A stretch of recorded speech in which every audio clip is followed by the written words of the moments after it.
The crime attracted comparatively little publicity when it happened 15 years ago. Now the punishment has attracted the attention of the Vatican. The execution scheduled to take place at this hour inside the Walls unit here in Huntsville. In Huntsville, Doug Miller, KHOU 11 News.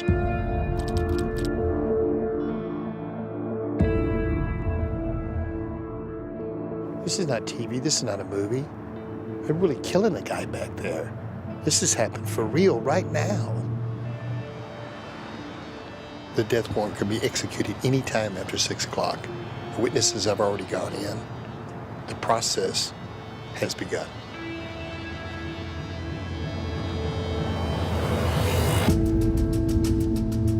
My name is Pat Monks. I'm a conservative and a Republican and a damn proud Texan. I'm against any government intrusion in our personal lives. I do believe in the Second Amendment, the right to bear arms. I'm definitely pro-life. And today, I'm 100% against the use of the death penalty. And in the time it takes to execute a man, I'm gonna give you 3 reasons why.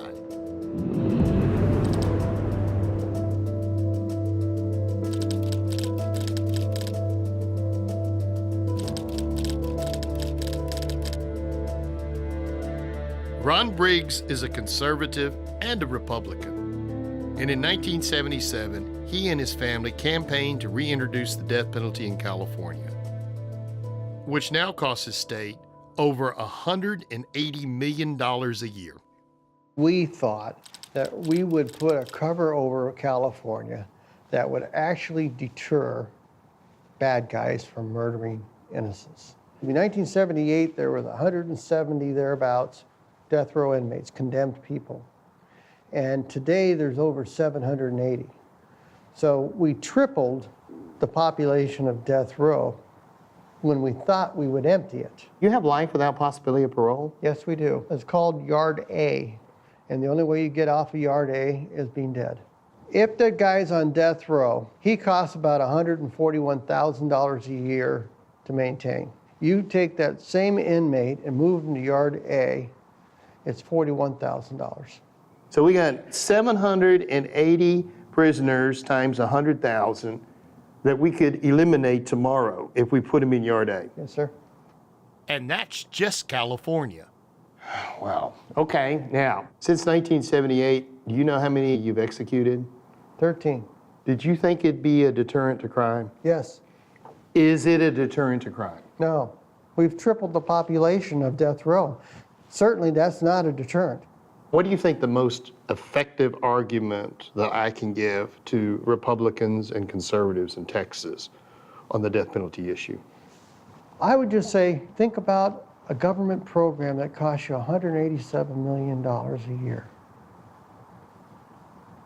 Then that program only benefits criminals and lawyers and does nothing else. What would you do with that program?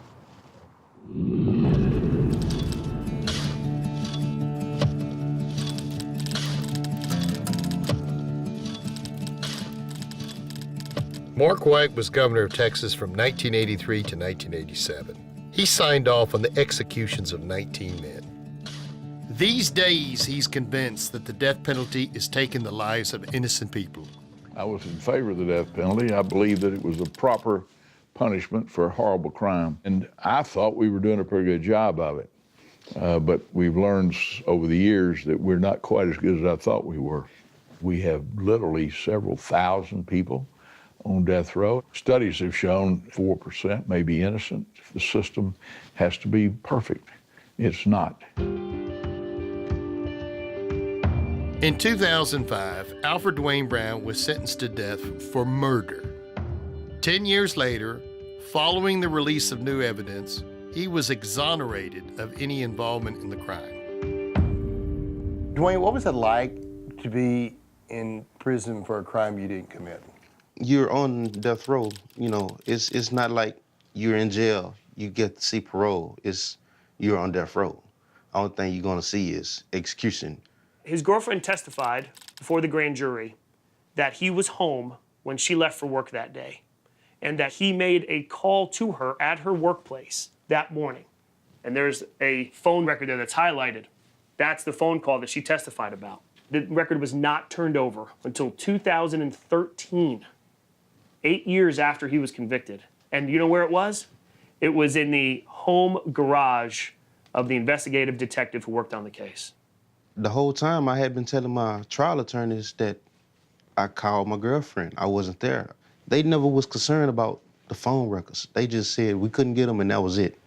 This one piece of paper is what has this man sitting here next to us today. It is not hyperbole to say that, but for the work and the passion we had for this man, he'd be executed. When they say, oh, but his lawyer should have brought that up in the trial.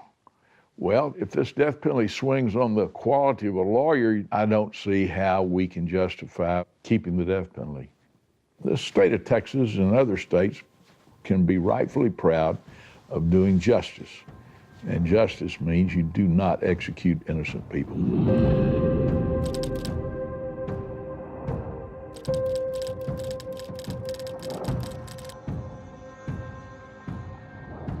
Like me, Mimi Kelle is a lifelong Republican, opposed to the death penalty.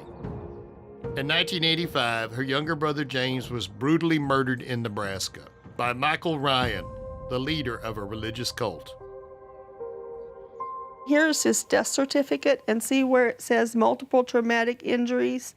They took James to the hog shed to torture him to death. They broke his thigh bones, tried to skin him, and at the end, Michael Ryan jumped on his chest and killed him. But Mimi is against the death penalty. Why? Because the appeals process can be a life sentence for the families of the victims.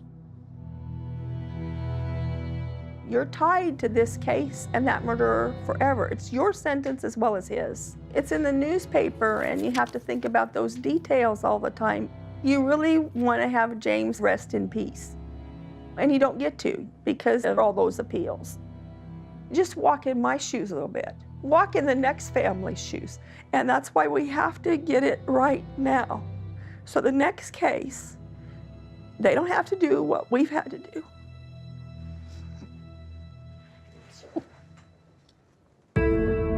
Michael Ryan spent 29 years on death row, but he was never executed. He cheated the system and died in prison in May of 2015. My fellow Republicans need to know that this is not what they think it is. The death penalty doesn't deliver justice to the families of murder victims.